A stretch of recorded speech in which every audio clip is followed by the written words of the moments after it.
தற்போதைய அண்மை செய்தியை பார்த்துக் கொண்டிருக்கிறோம். நீட் தேர்வு விவகாரத்தில் குறிப்பிட்ட 6 மையங்களில் குளறுபடி ஏற்பட்டதை தற்போது மத்திய கல்வி அமைச்சர் தர்மேந்திர பிரதான் தெரிவித்திருக்கிறார்.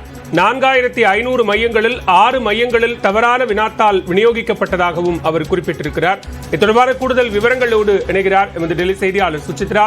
சுசித்ரா, விவரங்களை பதிவு செய்யலாம். தர்மேந்திர பிரதான் அளித்த விளக்கம் என்ன?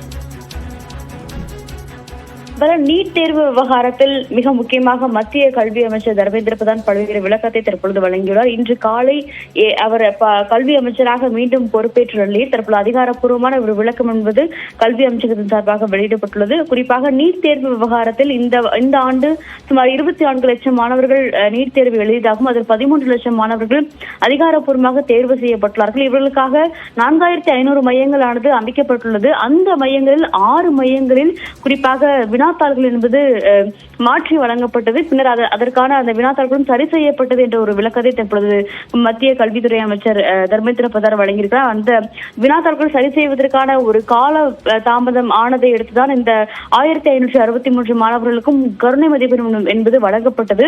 ஆனால் அதனுடைய தாக்கம் என்பது நீட் தேர்வுடைய ஒட்டுமொத்த முடிவுகளிலும் எதிரொலித்ததன் காரணமாக பல்வேறு மாணவர்கள் நீதிமன்றத்தில் வழக்குகளை தாக்கல் செய்தார்கள். அந்த விவகாரத்தில் நீதிமன்றம் அளித்த தீர்ப்பை கல்வி அமைச்சகமானது முழுமையாக ஏற்றுக்கொள்கிறது என்ற ஒரு கருத்தை அவர் முன்வைத்திருக்கிறார். இது மட்டுமல்லாமல் ஒவ்வொரு ஆண்டும் சுமார் 50 லட்சத்திற்கும் அதிகமான மாணவர்கள் தேசிய தேர்வு முகமை நடத்தும் நீட், கியூட் மற்றும் ஜேஇஇ போன்ற தேர்வுகளை எழுதுகிறார்கள்.